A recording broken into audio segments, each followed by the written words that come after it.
I violated one of the greatest principles that are out there. And this is the principle. It's that you are your greatest asset. That you are your greatest asset. It's not a stock, it's not a bond, it's not a house. It's you.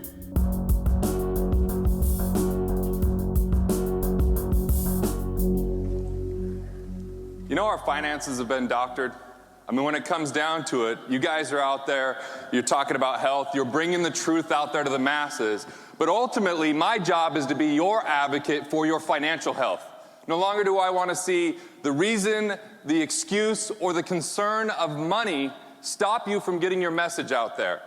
I'm here because I love chiropractic, and I want to tell you exactly why I love it so much. I have a 7-year-old son. His name's Breck.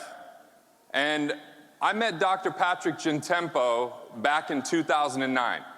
He came into Salt Lake City with his wife, Lori, and we sat down for dinner. And actually before that, we went out to my office, and there was some symbolism for Atlas Shrugged in the office, so you can imagine that Dr. Gentempo and I got really nerdy really fast. I kind of felt bad for our wives because it was just like we're going as fast as we could about the philosophy of life and the philosophy of health and the philosophy of wellness. And the next morning, he came back down to my office and I did an on-purpose interview. And at the end of the interview, I remember Lori standing up and saying, the hair on my arms are up, on the back of my neck, why aren't you working with chiropractors? I said, what do you mean? She goes, what you're talking about in finance and in wealth directly correlates with the principles of chiropractic. I said, okay. And then Patrick said, you should come to Total Solutions. I said, great, when is it? He said, it's a week and a half from now.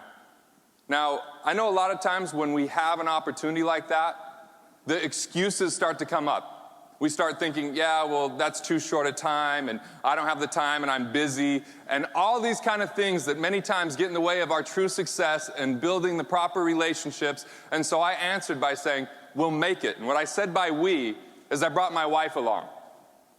Because when my son was 18 months old and he got his vaccination, it was a before and after line of demarcation for my family and I. And fortunately, back in 2006, I had an experience that helped me step up as a dad, that allowed me to serve him properly, and even more fortunately, I met this profession because I'm going to tell you how this story goes. First of all, June 9th, 2006, I'm awakened by a phone call at 5 a.m. in the morning. I don't even know my own home phone number. So I was surprised to hear my home phone ringing. We just kind of have it like as a backup line, you know? And it had to go through a second series of rings where I finally picked it up, and it was one of my business partners, Mike. And he said, hey, our airplane left St. George with Ray and Les, our partners, last night, and no one's heard from them since. So I turned on the news, and they confirmed that the plane had crashed into Utah Lake. And so in that moment, I said, you know what, I'm going to do everything I can to keep their legacy alive, to keep moving forward, to keep this message happening. And unfortunately, I violated one of the greatest principles that are out there. And this is the principle. It's that you are your greatest asset. That you are your greatest asset. It's not a stock, it's not a bond, it's not a house. It's you. And unfortunately, I started doing things for everyone else and not taking care of myself. And over the next 4 months, I gained 22 pounds. I couldn't make a simple decision because I was waking up at 5 in the morning, driving to our Utah County office, doing everything I could to keep their legacy alive at the cost of my own. But fortunately, when Thanksgiving came around and I was driving with my wife, and we had our 1-year-old son in the back seat, and she said, you know what? You're an extraordinary radio show host. And I was like, that's great, that's nice, I like to hear that. You're an extraordinary speaker, and you guys can judge that later. This is my wife talking, right? And then she went into all the things I was extraordinary at, but then she looked back at my son and looked back at me and said, but you're just an ordinary father. I don't know if you've had those moments in your life. I was immediately emotional. And I didn't get defensive about it. I decided to try it on and said, you know what, you're right, and it's going to change from here. So within 6 days, I gave my office in Utah County back to the key executives. I started officing from home. I started spending time with my family. And it's a good thing that my wife brought that up, because here's where it became important. When we went to Total Solutions, and we started telling people what was going on with my son, it was a very stressful time of life for us. First of all, my son got kicked out of a Montessori school. It's a little hard to get kicked out of a Montessori school, right? And the teacher was crying because she's like, we love him. He's so wonderful, but he's just not engaging properly. And my wife was like, I think there's some issues with Breck. I'm like, he's probably an entrepreneur. He's got, like lopsidedness. It's all going to be okay. That's how I thought. And I said, did you know Richard Branson's dyslexic? So maybe it's something like this, And my wife said, no, I think that you should take him to a social group. So I started taking him to a social group, and it was with Asperger's kids and autistic kids. And I got to tell you, he was the worst off when I first took him there. It was damaging and concerning. Now, my wife is a school teacher. And so when he got kicked out of Montessori school and then did his testing, they put him in special education. Can you imagine how that felt for her? And see, all I had was to say, hey, I don't think we should vaccinate him. And she said, why? And I said, I don't know.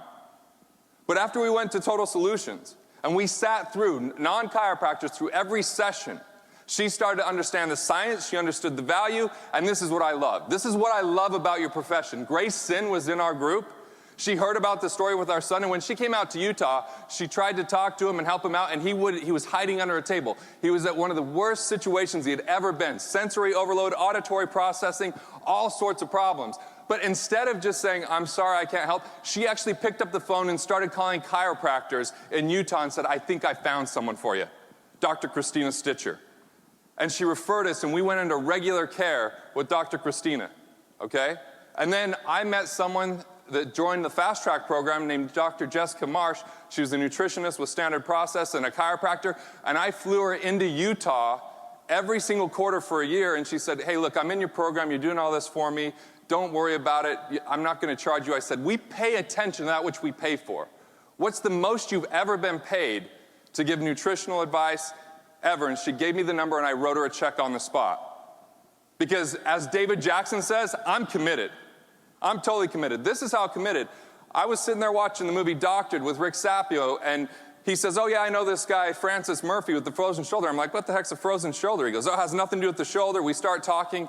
Well, 5 days later, I'm at Parker Assembly from this conversation, and I decided to fly my son to Parker Assembly, sat in the front row while I spoke, and then I took him to Francis Murphy's office, and he said, you need to come back to Dallas every 3 weeks to go through a series of adjustments because of a traumatic birth and some of the sensory and neurological issues that your son's having. Are you willing to do that? You know what I said? Of course. And now let me fast forward and say what's happening now. See, it was important that my wife pointed out that I was an ordinary father, because then I chose to be extraordinary with my son and be a stand and fight for his health. That's what I'm committed to. Like Breck, when he used to get excited, he would do this and he would jump around a lot. After seeing Francis, I got to tell you, he's passed 100% of his mastery tests in the last 2 months, 100%. He's in regular school. He won the spelling bee last year, all right? And no one has classified or diagnosed or said he's got this symptom. He is a little boy that loves his life.